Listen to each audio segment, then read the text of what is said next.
الله الرحمن الرحيم. الحمد لله وكفى وسلام على عباده الذين اصطفى. أما بعد فأعوذ بالله من الشيطان الرجيم. بسم الله الرحمن الرحيم.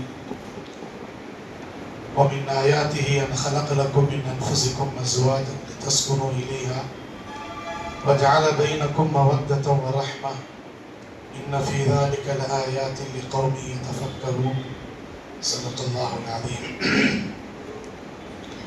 وقال نبينا محمد صلى الله عليه وسلم: خيركم خيركم لأهله وأنا خيركم لأهلي، أو كما قال صلى الله عليه وسلم. اللهم صل على سيدنا محمد وعلى آل سيدنا محمد وبارك وسلم. கண்ணியத்திற்குரிய உலமா பெருமக்களே மற்றும் அனைத்து மஸ்ஜிதுகளுடைய நிர்வாக பெருமக்களே, ஒரு உயர்ந்த நோக்கத்திற்காக வேண்டி நாம் எல்லாம் அழைக்கப்பட்டிருக்கிறோம். எனக்கு முன்னால் பேசிய கண்ணியத்திற்குரிய முகமது இக்பால் ஹதரத் அஹமத் பர்காத்தும் அவர்கள் தாங்கள் எல்லாம் அழைக்கப்பட்டதின் நோக்கத்தை சுருக்கமான முறையில் சொன்னார்.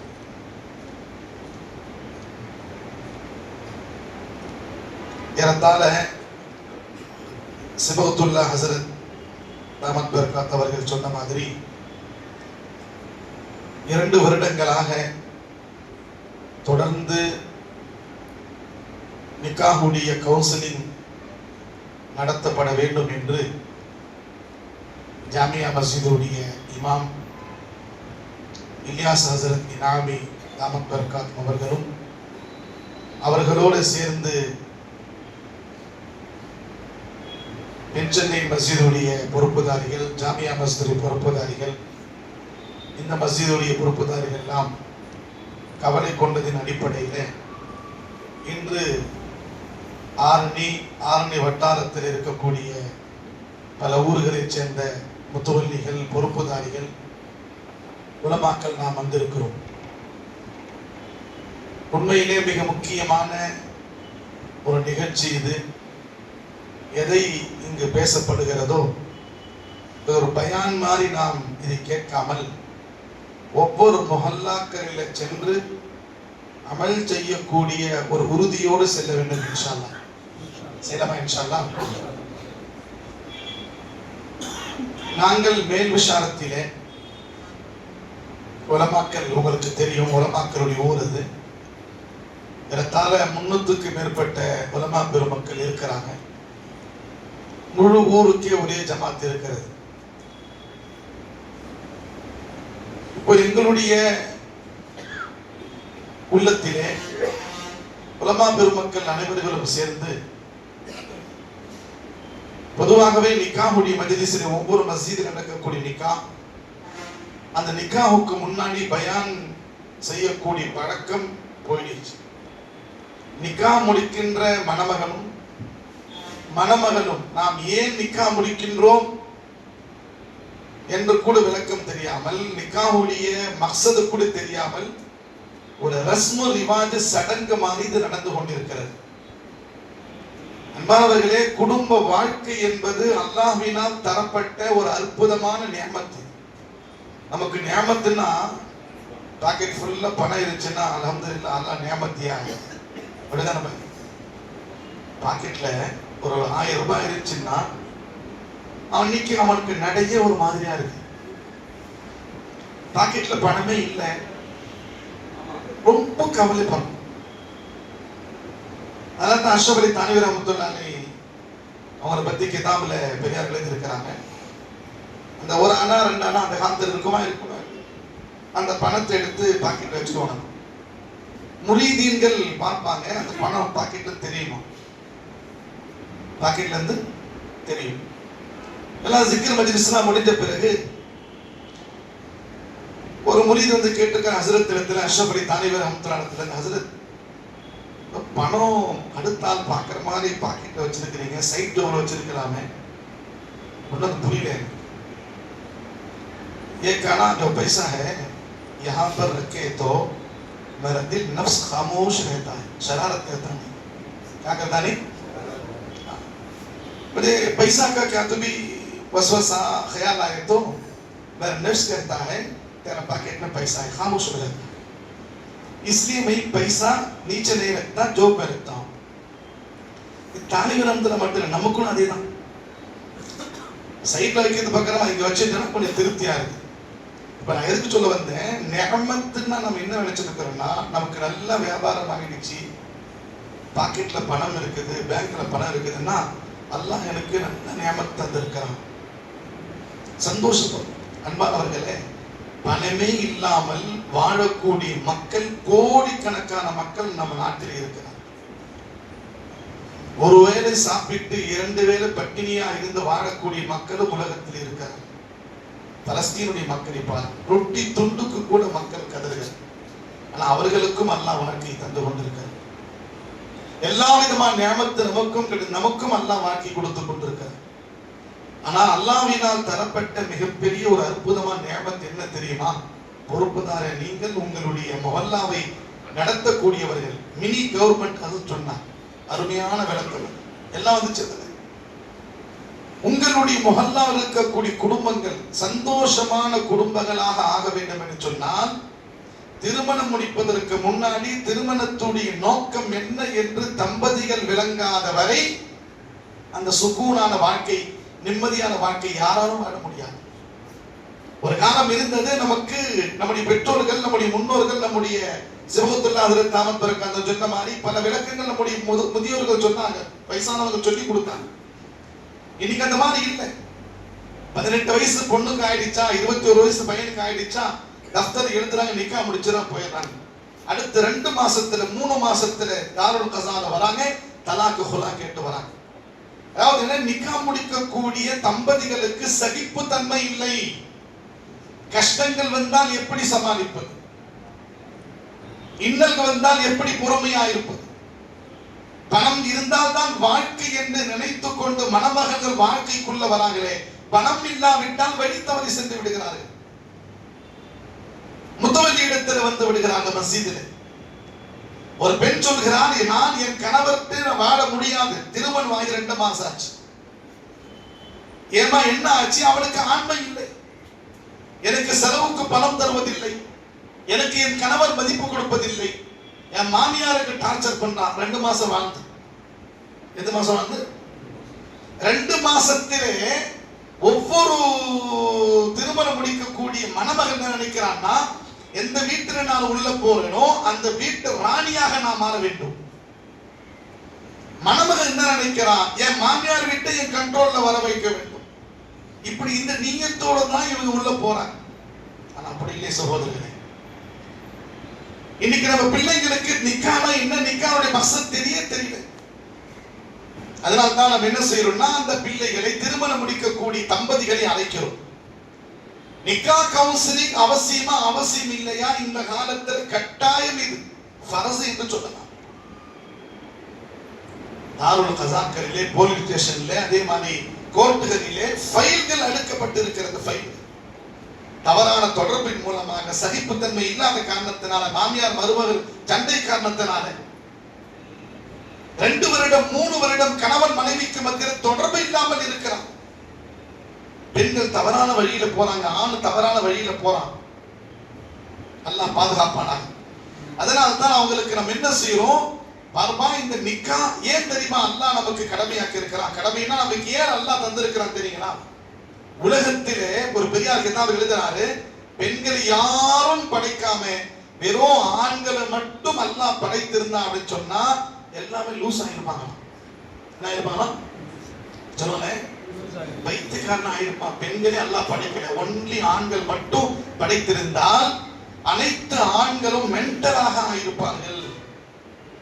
ஏன் என்று சொன்னால், பெண்ணை அல்லாஹ் ஆணுக்கு ஜோடியாக படைத்திருக்கிறான். சூரத்து ரூம் என்ற சூரா, அந்த சூறாவில் அல்லாஹ்வுடைய குதிரத்தை பட்டியலிடுகிறான். அல்லாஹ் என்னுடைய வல்லமை என்ன, அந்த வல்லமையை பட்டியலில் இடும் பொழுது முதல் அல்லாஹ் சொல்லும்போது என்ன சொல்றானா, வமின் ஆயாத்தி அன் ஹலக லக்கும் மின் அன்ஃபுசிக்கும் அஸ்வாஜன் லிதஸ்குனு இலைஹா. ஆணையும் பெண்ணையும் ஜோடியா படைத்திருப்பதிலே என்னுடைய வல்லமை இருக்கிறது. அல்லாஹ் சொல்கிறான், இறைவனுடைய வல்லமை இருக்கிறது. பெண்ணுக்கு ஆணுக்கு ஜோடியாக பெண்ணை ஏன் தெரியுமா படைத்தேன்? ஆண்களே நீங்கள் நிம்மதியா இருப்பதற்காக வேண்டி. ஆதம் அலைஹிஸ்ஸலாம் அல்லாஹ் படைச்சா சொர்க்கத்தில் எல்லாமே இருக்குது, இருந்தாலும் அவருக்கு ஒரு பேக்கராய். யாருக்கு? என்ன சொல்லுங்க?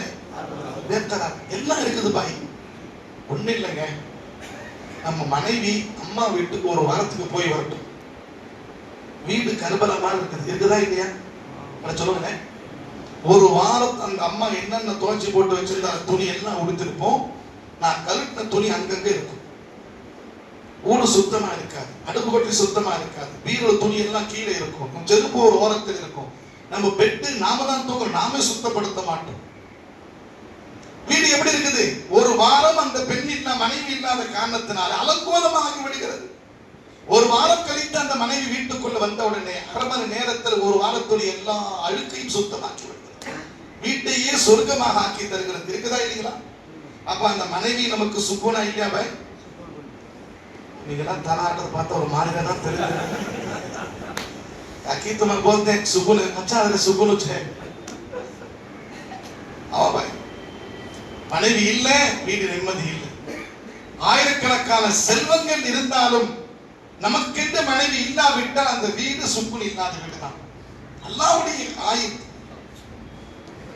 சொர்க்கத்தில் எல்லா நியமத்தும் படைச்ச ரப்புல் ஆலமீன் ஆதம் அலைஹிஸ்ஸலாம் படைச்சு உள்ள அனுப்புறான். இவர் பேக்கரே சுத்துறார். இவர் ஹஜ்ரத் ஆதம் அலைஹிஸ்ஸலாம் அவருடைய விலா எலும்பிலிருந்து அல்லாஹ் ஹஜ்ரத் அவ்வாவை படைச்சான். விலா எலும்பு உருவி அவ்வா அலைஹிஸ்ஸலாம் உட்கார்ந்து இருந்தாங்க. கேட்கிறாங்க ஆதம் அலைஹிஸ்ஸலாம், நந்தினியா? அவ்வா அலைஹிஸ்ஸலாம் ஹவ்வா, நான் ஹவ்வா. அப்ப ஆதம் அலைஹிஸ்ஸலாம் கேட்கிறாங்க, நீ ஏன் படைக்கப்பட்டாய்? உடனே அவ்வா அலைஹிஸ்ஸலாம் சொல்றாங்க, நீங்கள் நிம்மதியாக இருப்பதற்கு எனக்காக வேண்டி அல்லாஹ் படைச்சாங்க உன்னை. ஆமா. அப்ப ஹஜ்ரத் ஆதம் அலைஹிஸ்ஸலாம் ஹஜ்ரத் ஹவ்வா அலைஹிஸ்ஸலாமை சந்திக்க ஆசைப்படும் பொழுது அல்லாஹ் சொல்றான், உங்க ரெண்டு பேருக்கு மத்தியிலே நீங்கள் நிக்கா முடிக்க வேண்டும். அந்த நிக்காவுக்கு முன்னால் நீங்கள் மஹர் தர வேண்டும். மஹர் கொடுக்கப்பட்டது, தரூத் நபியினுடைய தரூத் ஓதப்பட்டது, மஹராக ஆகிவிட்டது. இருவர்களுக்கு மத்தியில் நிக்கா ஆனது சொர்க்கத்திலே. அதனால நான் சொல்வார்கள், கிதாபில் இப்னு மாஜா ஹதீஸுடைய கிதாபில் வருகிறது, சொர்க்கத்திலே இருந்த இரண்டு அமல்கள் முதலாக பூமிக்கு வந்தது. இரண்டு அமல்கள் வந்தது. ஒன்று ஈமான், இரண்டாவது நிக்காஹ். முதலாவது என்னங்க? ஈமானும் நிக்காஹும் முதலா சொர்க்கத்திலிருந்து அல்லாஹ் பூமிக்கு கொண்டு வந்தான். இந்த அந்த இரண்டு அமல் தான். தொழுகை வரல, ஜகாத் வரல, ஹஜ் வரல, எதுவும் வரல. இந்த பூமிக்கு முதலாக வந்தது ஈமானோடு சேர்த்து குடும்ப வாழ்க்கை நிக்காஹ் வந்தது. ஆனா அந்த நிக்காஹ்வை நாம் இபாதத்தாக நினைக்காமல் ஒரு சடங்காக ரஸ்முல் இபாதத்தாக நினைத்து பணங்களை அதிகமா செலவு செய்து அந்த நிக்காஹ்வுடைய ஆதாபங்கள், உசூல்கள், சட்டங்களை குழந்தைகளுக்கு போதிக்காமல் திருமணம் முடித்து வைத்துள்ள காரணத்தினால் சின்ன சின்ன பிரச்சனைகள் வருவது சகோதரர்களே, இந்த சமாளிக்கக்கூடிய தன்மை அந்த பிள்ளைகள் இருக்காத காரணத்தினால அந்த இருவர்களுடைய மனங்கள் உடைக்கப்பட்டு தலாகுலால போய் முடிகிறது. அல்லாஹ் சொல்றான், ஒரு பெண்ணை உனக்கு ஆணுக்கு ஜோடியாக நாம் படைத்து இருக்கிறோமே, ஆண்களை நீங்கள் நிம்மதியா இருக்க. வஜால பைனக்கும் மவத்தத்தன், ஒருவருக்கு ஒருவர் அன்பை பிரியத்தை பரிமாறிக்கொள். நாம் கவுன்சிலிங்ல சொல்றோம், எக் ஷௌஹர் எக் பீவி, ஒரு கணவன் மனைவி முஹப்பத்தா, கணவன் மனைவி பார்த்து சிரிக்கிறார், மனைவி கணவனை பார்த்து சிரிக்கிறார். இருவர்களுடைய அன்பை பார்த்து அல்லாஹ்வும் சிரிக்கிறார். இந்த மாதிரி முஹப்பத்தான வாழ்க்கை இருக்குதா இன்னைக்கு ஒரு சமுதாயத்துல?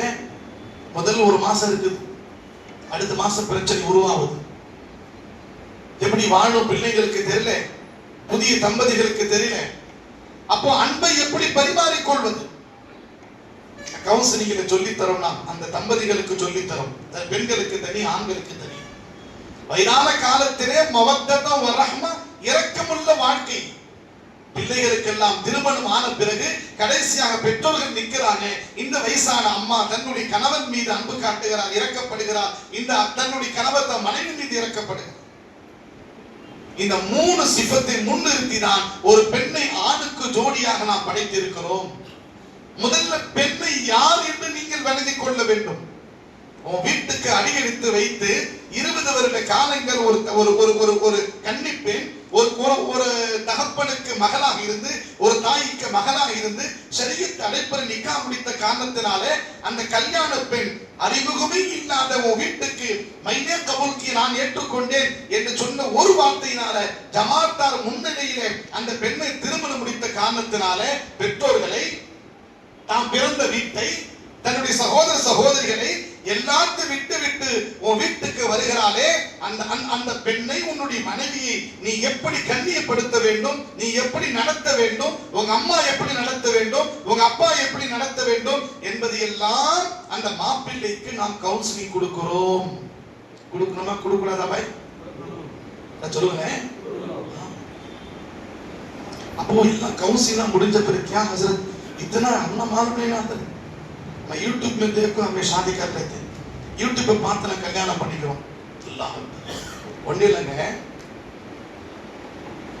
நான் போய் கவுன்சிலிங் கலந்துக்கிட்டேன். நான் இதுல பல்லப்பட்டில போய் கவுன்சிலிங் கலந்துக்கிட்டேன். அந்த பல்லப்பட்டி மௌலானாவை விசாரத்துக்கு கூப்பிட்டு வந்தா 150 உலமாக்கள் நான் கவுன்சிலிங் கலந்துக்கிட்டோம்.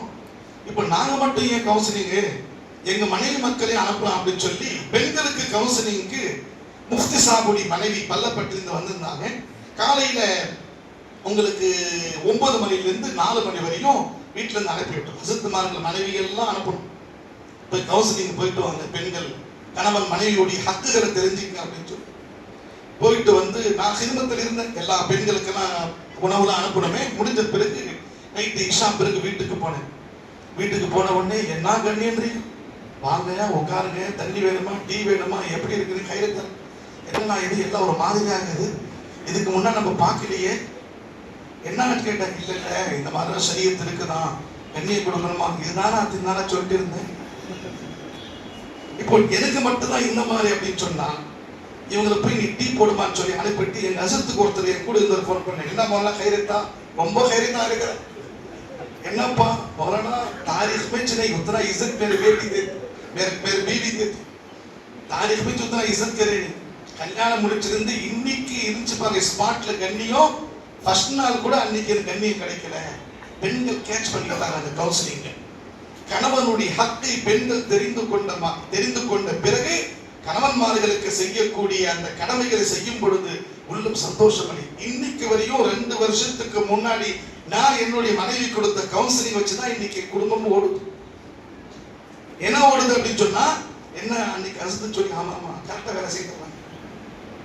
எனக்கு கொடுக்கப்பட்ட கவுன்சிலிங் அவங்கள்ட்ட சொல்றது இல்லையே, அவங்க தகுந்த மாதிரி நம்ம நடந்துக்கணும். அப்போ நம்ம என்ன சொல்றோம், அந்த கவுன்சிலிங்ல வெறும் பொதுமக்களுக்கு மட்டும் கவுன்சிலிங் இல்ல, நாங்களும் மதரசாக்களை 13 வருட காலங்கள் படித்திருக்கிறோம். குடும்ப வாழ்க்கை எப்படி நடத்த வேண்டும் என்று நிக்கா முடிக்கக்கூடிய ஆலிமை கூட கவுன்சிலிங்ல உட்கார வைக்கிறேன். புரியுங்களா? அவங்க ஒரு ஹாஃபிஸா நிக்கா முடிக்கிறாரு, ஒரு ஆலிம்ஸா நிக்கா முடிக்கிறாருன்னா அவங்க கூட நம்ம விசாரத்துல கவுன்சிலிங்க்கு வராங்க. அவங்க சொல்லப்படுது, அவங்க கொடுக்கக்கூடிய ஸ்டேட்மெண்ட் என்ன தெரியுமா, அதுல ஹதீஸ் எல்லாம் படிச்சுக்கலாம். அல்ஹம்துலில்லாஹ் இந்த தர்த்தீப், மனைவியுடைய ஹக்கு என்ன, கணவனுடைய ஹக்கு என்ன, மாமியாருடைய ஹக்கு என்ன, மாமனாருடைய ஹக்கு என்ன, குடும்பத்துடைய ஹக்கு என்ன, அதாவது என்ன மாமியார் குடும்பத்துடைய ஹக்கு, என்னுடைய குடும்பத்துடைய ஹக்கு, சகோதர சகோதரருடைய ஹக்குகள் என்ன, ஹலாலான வியாபாரம் எப்படி செய்யறது, இது எல்லாம் இங்க சொல்லி தரப்படுகிறது. அல்லாஹ் ஜல்ல ஷானஹு தஆலா இந்த பெண்ணுடைய உரிமைகளை தெரிந்து கொண்ட பிறகு நிக்கா முடித்து செல்லக்கூடிய அந்த மணமகன் அவருடைய வாழ்க்கை அற்புதமாக அமைகிறது. நாம் கண்கூடாக பார்த்து கொண்டிருக்கிறோம்.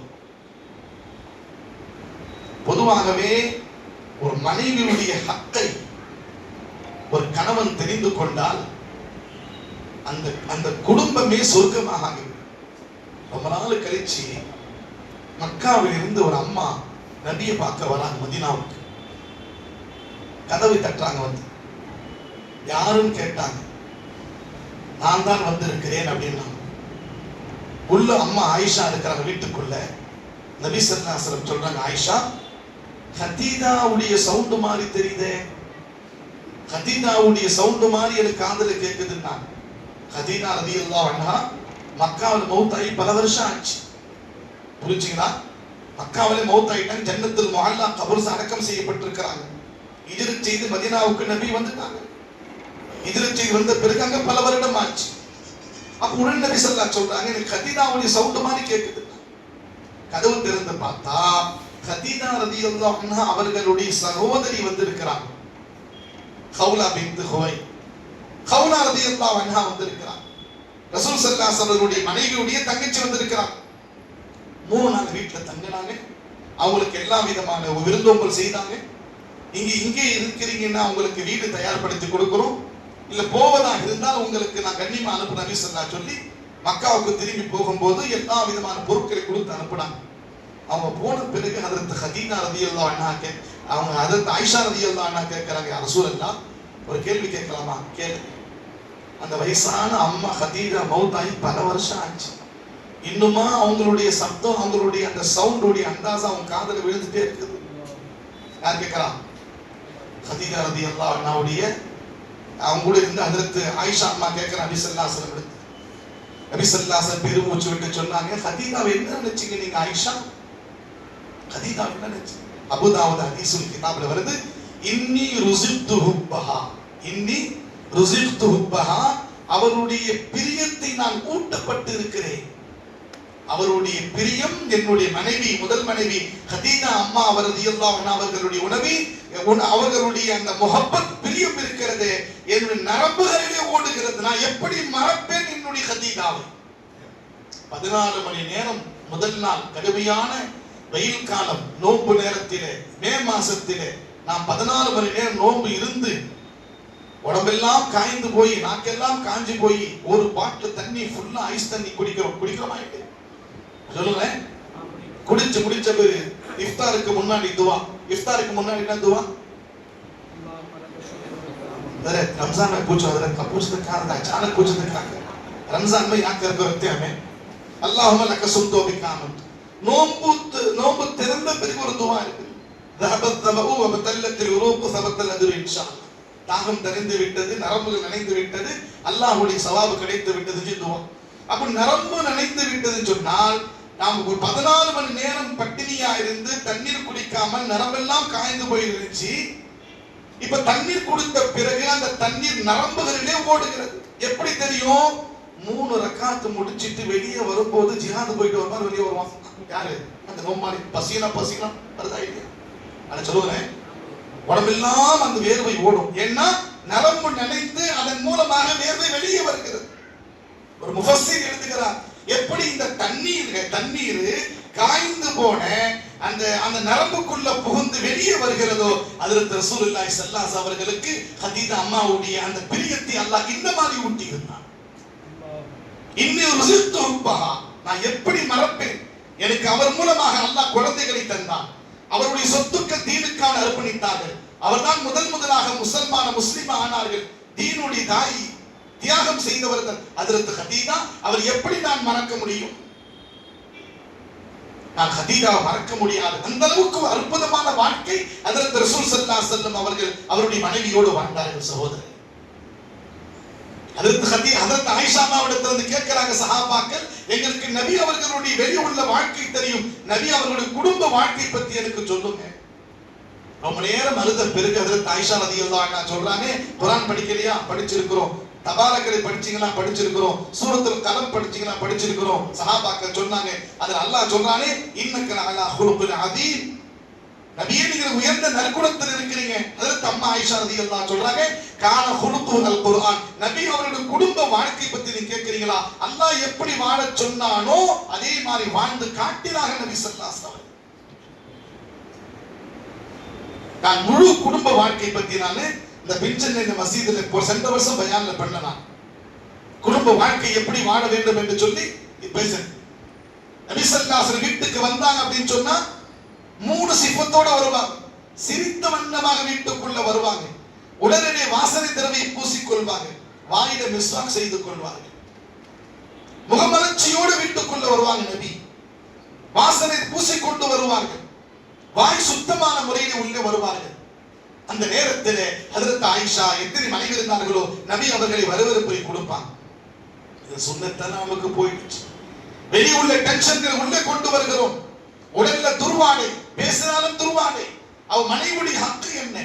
மனைவி சுத்தமா இருப்பதை நாம் பிரியப்படுகிறோம். ஆனா நாம் சுத்தமா இருப்பதை மனைவி பிரியப்படக்கூடாதா?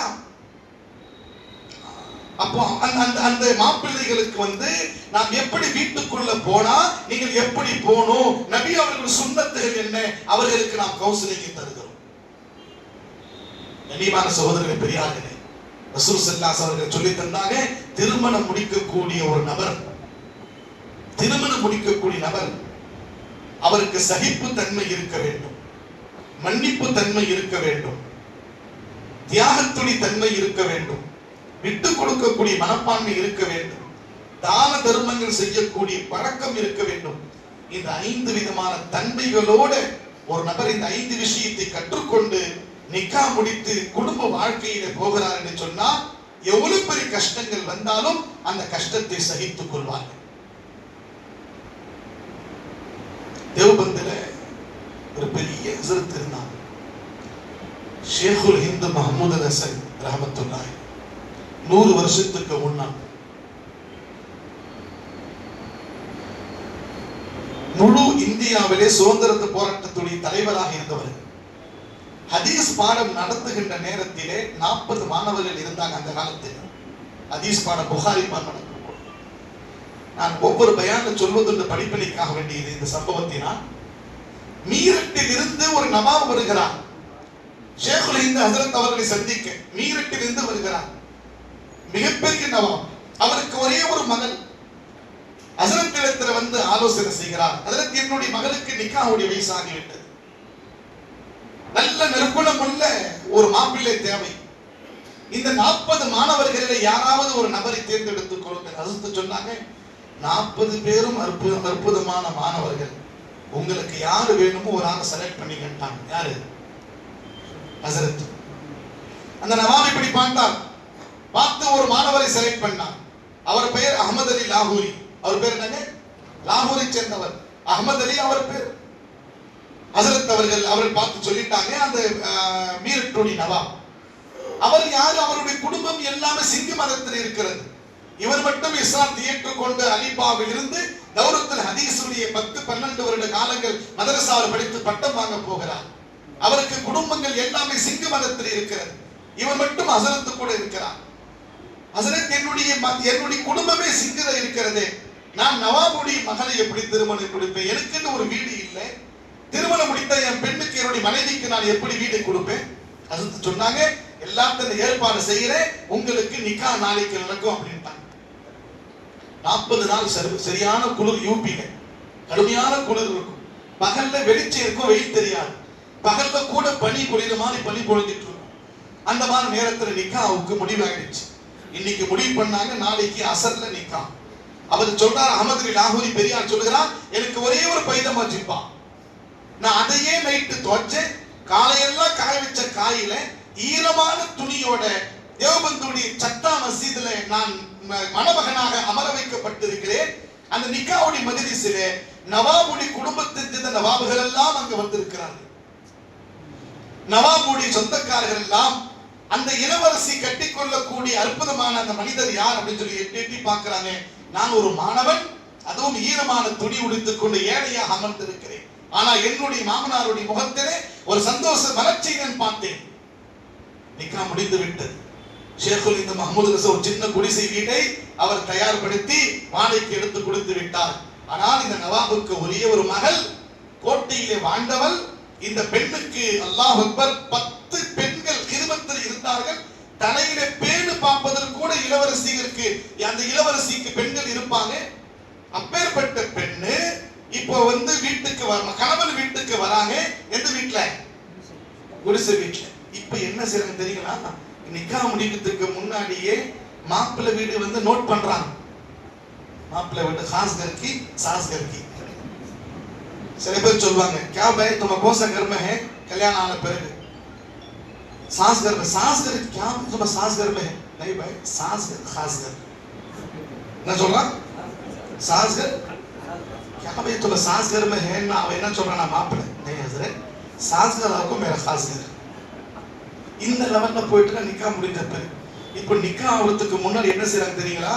பெண் வீட்டுக்காரங்க வந்து பாக்குறாங்க. என்ன பாக்குறாங்க? இது மாப்பிள்ளை வீடா?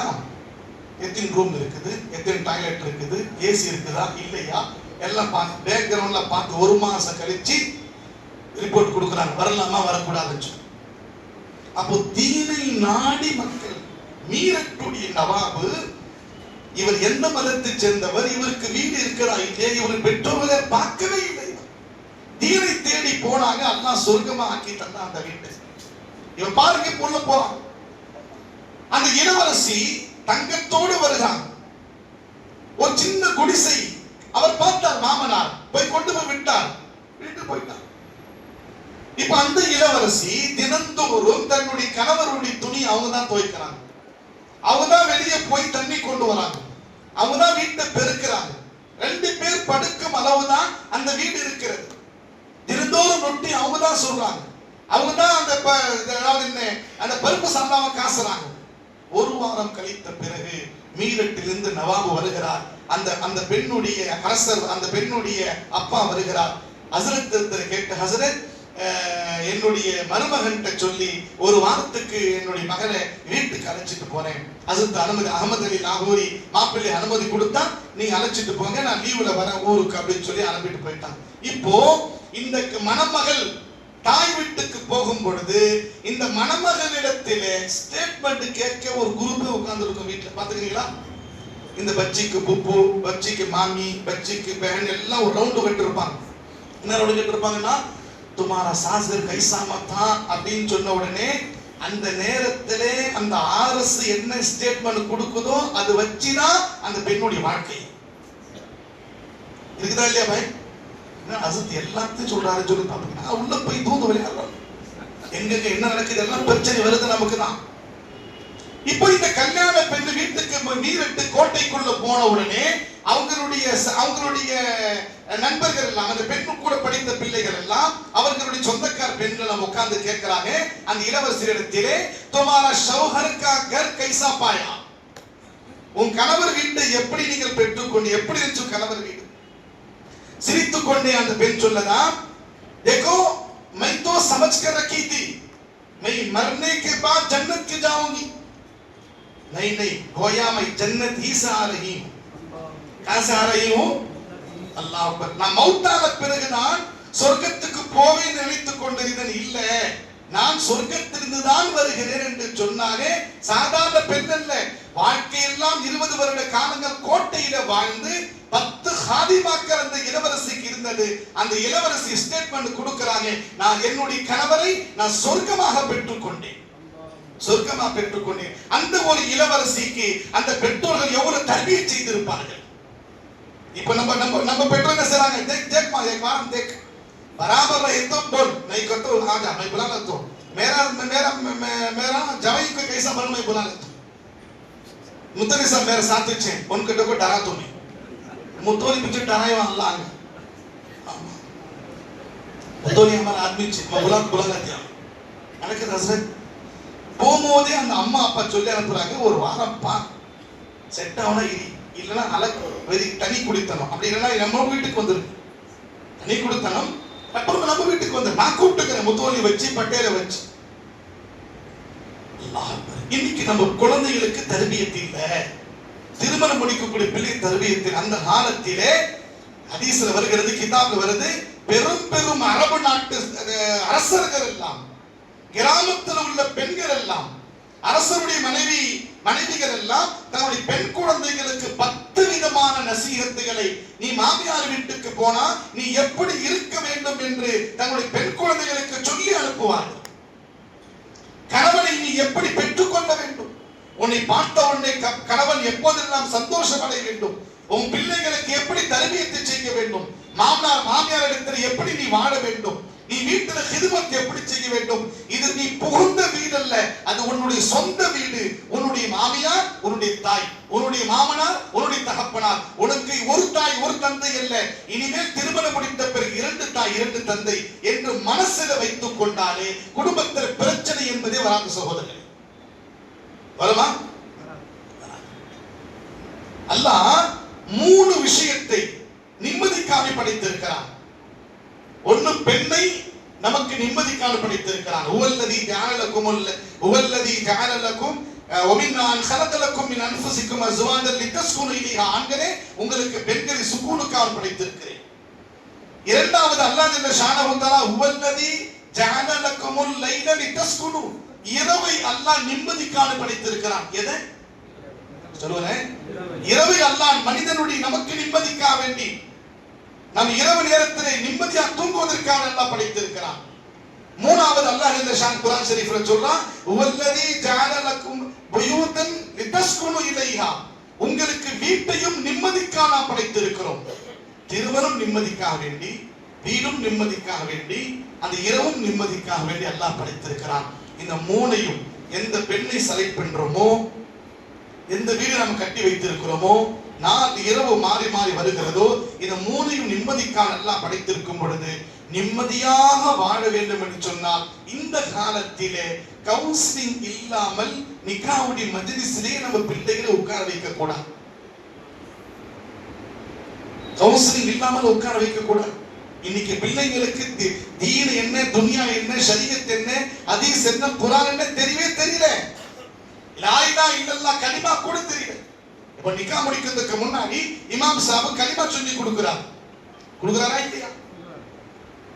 ஏன் கலிமா சொல்லி கொடுக்கிற பழக்கம் ஏன் வந்துச்சு?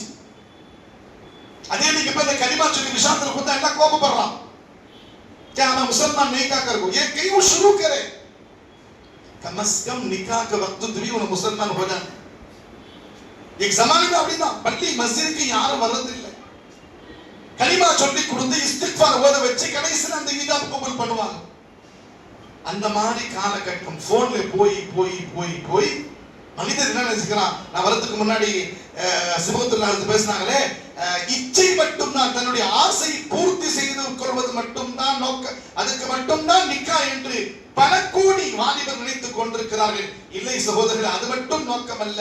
வாழ்க்கை ரசிக்க வேண்டும், நாம் பிள்ளைகளுக்கு தர்பீத் செய்ய வேண்டும், நாம் குடும்பத்தை சுகூனாக நிம்மதியா வாழ வைக்க வேண்டும், நாம் நம்மை பார்த்து பல குடும்பங்கள் வாழ வேண்டும். அப்போ ஒரு ஐடியல் ஃபேமிலியாக இருக்க வேண்டும். அதனால் தான் சஃபாவுடி மலையிலே ஹாஜிகளை நிப்பாட்டி நாம் துஆ செய்யும் போது நான் சொல்வேன், ஹாஜிகளிடத்திலே ஒரு சின்ன குடும்பம், இப்ராஹிம் அலைஹிஸ்ஸலாம், ஹஜ்ரத் இஸ்மாயில் அலைஹிஸ்ஸலாம், ஹஜ்ரத் ஹாஜர் அலைஹிஸ்ஸலாம், 3 பேருடைய தியாகத்துடைய பரக்கத்திலே சஃபா மர்வாவை கடமையாக்கினான் அல்லாஹ். அதே மாதிரி சம்சம் தண்ணீரை அல்லாஹ் கொடுத்தான், குர்பானி அல்லாஹ் கடமையாக்கினான், ஷைத்தானை கல்லடிப்பது கடமையாக்கினான், மொட்டை அடிப்பது அல்லாஹ் கடமையாக்கினான். திவான மாறி அல்லாஹ் மினா, முஸ்தலிஃபா, அரஃபாவை சுத்த சொன்னார். இதுவெல்லாம் அந்த சின்ன ஃபேமிலியோட தியாகத்துடைய பரக்கத்துல தான். நீங்கள் சஃபா மலையிலே நின்று கொண்டால் இந்த மாதிரி துஆ செய்யுங்க, யா அல்லாஹ் என்னுடைய குடும்பத்தை இப்ராஹிம் அலைஹிஸ்ஸலாம் குடும்பத்தை போன்று ஆக்கிறியா அல்லாஹ். ஃபர்மா பரதார் பீவியாக, ஃபர்மா பரதார் பேட்டாவாக, தான் அல்லாஹ்வுடைய தௌஹீதிலே அப்பாவாக இருந்தவர்கள் ஹஜ்ரத் இப்ராஹிம் அலைஹிஸ்ஸலாம். அந்த சின்ன ஒரு ஃபேமிலி மாதிரி என்னுடைய ஃபேமிலி ஆக்கிரி என்று அங்க சஃபாவுடைய மலையிலே துஆ செய்யுங்கள் என்று நம்ம ஹாஜிமார்களுக்கு சொல்கிறோம். ஆனா அந்த மாதிரி சூழ்நிலை இன்னைக்கு இல்லை. அதைதான் ரசூலுல்லாஹி ஸல்லல்லாஹு அலைஹி வஸல்லம் அவர்கள் உம்மத்துக்கு கணவனுடைய ஹக்குகள் என்ன, மனைவியுடைய ஹக்குகள் என்ன, அவர்கள் செய்ய வேண்டிய கடமைகள் என்ன தெள்ளத் தெளிவாக பல ஹதீஸ்களை சொல்லி இருக்கிறார். அதெல்லாம் ஒன்று சேர்த்து கோர்வையாக பல நிகழ்ச்சிகளிலே பீர் சுல்ஃபிகார் சாப் தாமத் பரகாத்து மிகப்பெரிய வலியுல்லா அவங்க இஸ்திவாதி ஜிந்தகி கே சுன்ஹரே உசூல் அப்படின்னு சொல்லி ஏறத்தாழ 300 பக்கத்தில் கிதாப் எழுதியிருக்கிறாங்க. எத்தனை பக்கத்துல? 300 பக்கத்தில் கிதாப் எழுதியிருக்கிறாங்க. அதெல்லாம் வைத்துதான் ஜமாத் உலமா முதலாக மாநாடு ராம்நாட்டில் நடந்தது. அந்த ராமநாதபுரம் மாவட்டத்தில் நடந்த நிக்கா கவுன்சிலிங் உன்வானிலே முஸ்தபா மௌலானா சிலமுனுக்கு சென்று அங்கு கற்றுக்கொண்டு தமிழகத்தில் வந்து பல ஆயிரக்கணக்கான மக்களுக்கு இப்ப அல்ஹம்துலில்லாஹ் நிக்கா கவுன்சிலிங் நடந்து கொண்டிருக்கிறது. அந்த நிக்கா கவுன்சிலிங்ல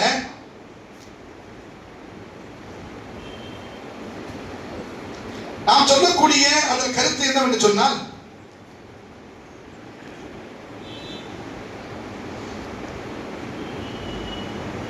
நிக்கா கவுன்சிலிங்ல உட்கார வச்சு அந்த 2.5 மணி நேரம் அந்த தம்பதிகள், இப்போ நம்ம மேல் விசாரத்திலே மாப்பிள்ளைக்கு தனி கவுன்சிலிங் வச்சிருக்கிறோம். அதே மாதிரி மணமகளுக்கு பெண்ணுக்கும் தனி கவுன்சிலிங். ஒவ்வொரு சனிக்கிழமை காலையில 10 மணியிலிருந்து 1 மணி வரையும் பெண்களுக்கு, ஒவ்வொரு வியாழக்கிழமை சனிக்கிழமை அசரிலிருந்து இஷா வரையும் ஆண்களுக்கு பெரிய மஸ்ஜிதில் வச்சிருக்கிறோம். ஏறத்தாழ நாம் ஆரம்பிச்ச இந்த 4 வருஷத்துல கவுன்சிலிங்ல 1100 மாப்பிள்ளைமார்கள் கவுன்சிலிங் பெற்றாங்க. எத்தனை பேர்? 4 வருஷத்துல 1100 பேர் நிக்கா முடிச்சிருக்காங்க. 1100 பேரும் கவுன்சிலிங்ல கலந்துக்கிட்டாங்க. இந்த கவுன்சிலிங் கலந்து கொண்ட பிறகு அவங்களுடைய வாழ்க்கையிலும் பார்த்தால் இந்த புதுசாக நிக்கா ஆச்சு பாத்தீங்களா, யாருமே தாருல் கஸாவுக்கு வருவதில்லை. எனக்கு கணவன் பிடிக்கிறேன், எனக்கு மனைவி பிடிக்கிறேன், என் குடும்பத்தில் பிரச்சனை. இப்ப எத்தனை கேசஸ் வருதோ 4 வருஷத்துக்கு முன்னாடி கேஸ் தான் வருது. கவுன்சிலிங்ல கலந்து கொண்ட பிறகு இந்த மாதிரி தலாகுலாவுடைய பிரச்சனைகள் எல்லாம் இப்போ ஊர்ல வருவதில்லை. இப்போ 2 ஆச்சுங்களா. 3வது என்ன செய்யணும்? இப்போ மணமகனுக்கும் கவுன்சிலிங் கொடுத்தாச்சு, மணமகளுக்கும் கவுன்சிலிங் கொடுத்தாச்சு. இப்ப 2 பேரும் நல்லா வாழலான்னு இருக்கிறாங்க. ஆனா பிரச்சனைகள் பிரஸ்டேஜ் எங்க வருதுன்னா, பெண்ணை பெற்றெடுத்த பெற்றோர்கள், ஆணை பெற்றெடுத்த பெற்றோர்கள். புரியுதுனாங்க? சசரிக்கு மத்தியில் பிரச்சனை. இப்ப அதுக்கு என்ன பண்ணலாம் அப்படின்னு சொல்லி யோசிச்சு போன மாசத்துல இருந்து ஒவ்வொரு மாதமும் முதல் சனிக்கிழமை ஹிசர் மஸ்ஜிதுல சசரையுடைய ஜோடு கேள்விப்பட்டிருக்கீங்களா? சொல்லுங்க. சசரியுடைய ஜோடு ஒவ்வொரு சனிக்கிழமை முதல் வாரத்துல சாசுகளுடைய ஜோடு. இப்ப அந்த சாசுக்கு என்ன சொல்றதுன்னா, பஹு दूसरी घर की औरत ने तुम्हारा बेटी. இந்த சாசுகளுக்கு என்ன சார்ஜ் கொடுக்குமோ சார்ஜ் பண்ணி அனுப்பும். ஸ்டேட்மெண்ட் கேட்கும். கல்யாணம் ஆன பிறகு அசத் இருப்பாரா இல்லையா, அந்த பெண் எந்த பெண் கவுன்சிலிங் கொடுக்க கேட்கிறாங்க. அந்த கல்யாண பெண் சொல்றாங்க, புரியல, இந்த 1 மாசத்துல எங்க அம்மா மாதிரி ஆயிட்டாங்க எங்க சாஸ். என்ன இந்த டிவி பார்த்து பார்த்து பார்த்து பார்த்து அந்த மாமியார் வந்து மருமகளை கொடுமை பண்றாங்க பாத்தீங்களா, நம்ம பையனுக்கு கல்யாணம் அந்த மாதிரி கொடுமை பண்ணலாம். இந்த ஒவ்வொரு சனிக்கிழமையும் திருமணமான 45 வயசுக்கு மேல உள்ள பெரியவங்களுக்கு ஹிசர் மஸ்ஜிதுல வச்சிருக்கிறோம். அதே மாதிரி பெரிய பெண்களுக்கு வந்து அங்க ஹிசர் மஸ்ஜித் பக்கத்துல வீடு அங்க வச்சிருக்கோம். சென்ற போன இதுல வந்து 300 ஆண்கள் வந்திருந்தாங்க, பெண்கள் வந்து 400 பேர் வந்திருந்தாங்க. மனசு திருப்தியாக. இப்ப தொடர்ந்து இந்த மாதிரி கவுன்சிலிங்களை கொடுத்து கொண்டு நம்ம சாஸ் சசர் அப்புறமா போறோம் இன்ஷா அல்லாஹ். அது வரை வரா பாய். சாஸ் சசர் எல்லாம் நெக்ஸ்ட் ஒரு 2 வருஷம் ஆகட்டும் போட்டோம். இப்போ வெளியூர்ல வந்து இருக்கக்கூடிய மக்கள் ஆர்னி சுற்று வட்டாரத்துல செயற்பட்டு செஞ்சு, அதே மாதிரி கலவை மற்ற கிராமங்கள் வந்து இருக்கக்கூடிய மஸ்ஜிதுடைய முத்தவல்லிமார்கள் ஒரு உறுதியோடு போங்க இன்ஷா அல்லாஹ். நிக்கா முடிப்பதற்கு முன்னாடி உங்க முஹல்லாவிலே ஒரு பெண் ஒரு ஆண் நிக்கா முடிக்கும் நேரத்திலே கண்டிப்பாக 2.5 மணி நேரம் அவர்கள் கவுன்சிலிங் கொடுக்கணும் இன்ஷா அல்லாஹ். தயாரா இருக்கிறீங்களா? கைசாரத் கவுன்சிலிங் தேனா இங்க இருக்கிறாங்க. இக்பால் அஸ்த் இருக்கிறாரு, நம்ம இலியாஸ் அஸ்த் இருக்கிறாரு, சிவகுத்துல்லா அஸ்த் இருக்கிறாங்க, அதே மாதிரி நம்ம பிஞ்சல் இமாம் சாஹிப் இருக்கிறாங்க. இவங்க எல்லாம் வந்து கவுன்சிலிங்ல கலந்து கொண்ட உலமா பெருமக்கள். ஒரு இடம் உங்களுக்கு நிர்ணயிப்பாங்க. அந்த இடத்துல அந்த மாப்பிள்ளை அனுப்பி விட்டாங்க இன்ஷா அல்லாஹ். அவங்களுக்கு கவுன்சிலிங் கொடுப்பாங்க. அந்த கவுன்சிலிங்ல அவங்களுக்கு என்ன சொல்லப்படுது அப்படின்னு சொன்னா, பாருங்க, இமாம் ஹஜ்ரத் உமர் ரலியல்லாஹு தஆலா அவர்களுடைய சட்டம் என்ன தெரியுமா? யார் மார்க்கெட்ல வந்து வியாபாரம் செய்ய வராங்களோ, வியாபாரத்துடைய சட்ட திட்டங்கள் ஹராம் ஹலால் தெரிஞ்ச பிறகுதான் மார்க்கெட்டுக்குள்ள உள்ள வரணும். வியாபாரத்துடைய சட்டம் தெரியாமல் யாரும் மார்க்கெட்டுக்கு வரக்கூடாதுன்னு சொல்லி உமர் ரலியல்லாஹு அவருடைய சட்டம். இப்படிதான் இல்லைங்க. ஒரு 4 லட்சம் ரூபாய் 5 லட்சம் ரூபாய் செலவு செய்து ஒரு ஹாஜி எங்க போறாங்க சொல்லுங்க, ஹஜ்ஜுக்கு போறாங்க. ஹஜ்ஜு குழுக்கள் வந்த உடனே ஹஜ்ஜுடைய காலம் நெருங்க எல்லா மஸ்ஜிதிலையும் ஹஜ்ஜு விளக்க பொதுக்கூட்டம், ஹஜ்ஜு விளக்க பொதுக்கூட்டம் பேனர் வருதா இல்லையா? ஆற்காடுக்கு வாங்க, மேல் விஷார் வாங்க, ஆரணிக்கு வாங்க, வந்தவாசி போங்க, பெரிய உலமாக்கள் வராங்க. சுமார் ஒரு ஹாஜி குறைஞ்சபட்சம் 5 இடத்திலாவது அந்த ஹஜ்ஜுடைய கேம்ப்ல கலந்துக்கிறாரா இல்லையா? சொல்லுங்க. ஏன் தெரியுமா?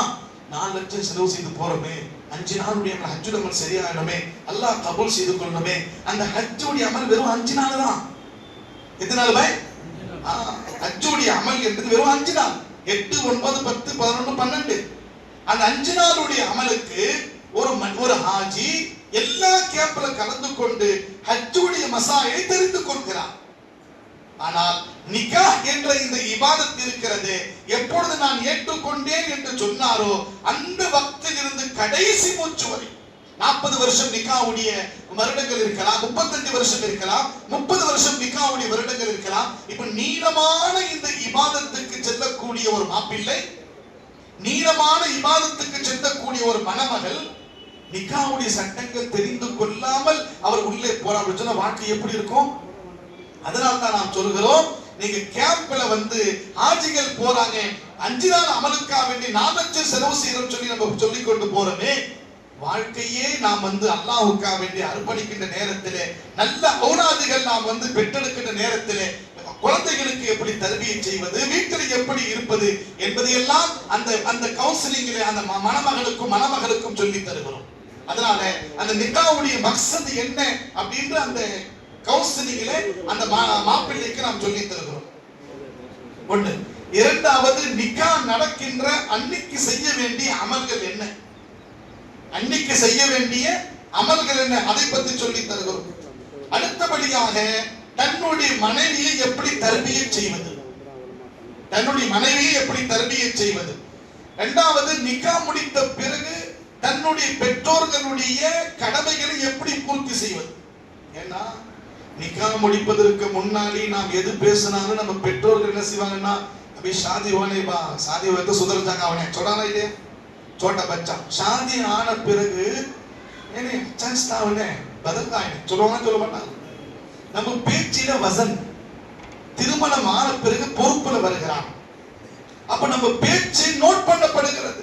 அப்ப யாருடைய உள்ளங்களும் உடையக்கூடாது. அவ மாமூலா பேசினா கூட மனைவி தான் சொல்லி தந்தா அப்படின்னு சொல்லி வீட்டுல பெற்றோர்கள் சொல்லுவாங்க. அப்ப குறிப்பாக பெற்றோர்களுடைய கடமைகள் என்ன என்று அந்த மணமகனுக்கு சொல்லி தரப்படுது. அதுக்கடுத்து அதாவது இந்த ஆஷிகான ஜிந்தகி வாழ்க்கை எப்படி நாம் வந்து ரசிச்சு வாழ்வது. மனைவி வீட்டிலே சில பேர் வச்சிருப்பாங்க, வெளியே எங்க கூட்டு போக மாட்டாங்க. वो सभी बाहर जा रहा नहीं, ये दुनिया है क्या है நான் சொல்லுவேன்.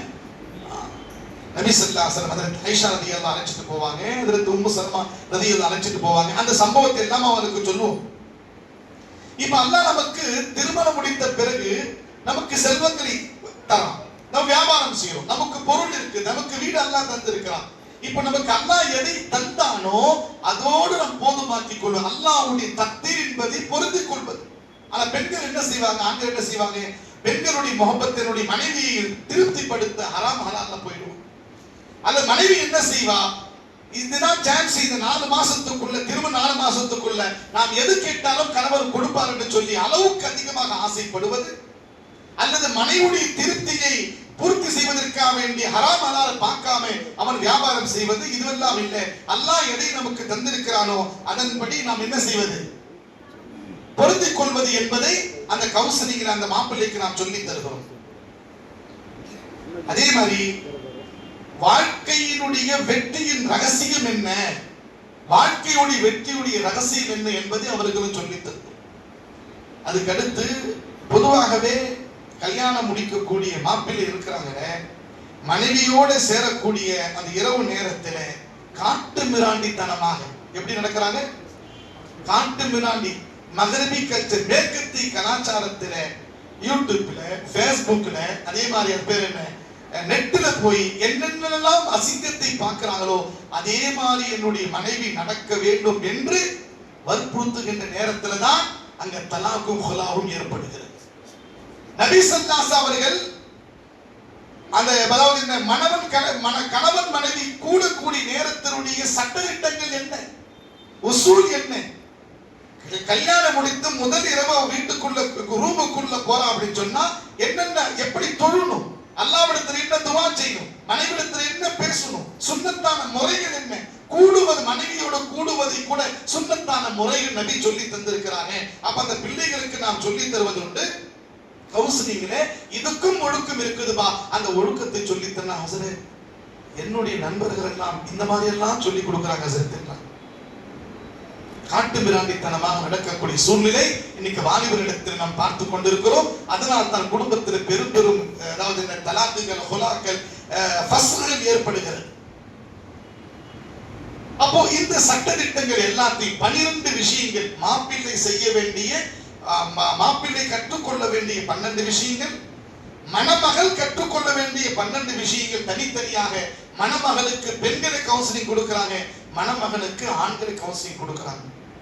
இந்த விஷயத்தை எல்லாம் சொல்லி போனால் ஒரு அற்புதமான முறையிலே வாழ்க்கை நடத்தக்கூடிய மக்களாக அந்த பிள்ளைகள் தம்பதிகள் ஆகி விடுகிறார்கள். நபி ஸல்லல்லாஹு அலைஹி வஸல்லம் கடைசியில சொன்னாங்களா இல்லையா, உங்களில் சிறந்தவர் யார் தெரியுமா? உங்களுடைய குடும்பத்தில் யார் சிறந்தவரோ அவர் தான் உங்களில் சிறந்தவர். என்னுடைய குடும்பத்தில் நான் சிறந்தவர் என்று நபி ஸல்லல்லாஹு அலைஹி வஸல்லம் சொல்லியிருக்கிறார். எனவே கண்ணியமான சகோதரர் அல்லாஹ்வின் நல்லடியார்களே, நாம் ஒரு அல்ஹம்துலில்லாஹ் இந்த நிகழ்ச்சிக்கு வந்திருக்கிறோம்.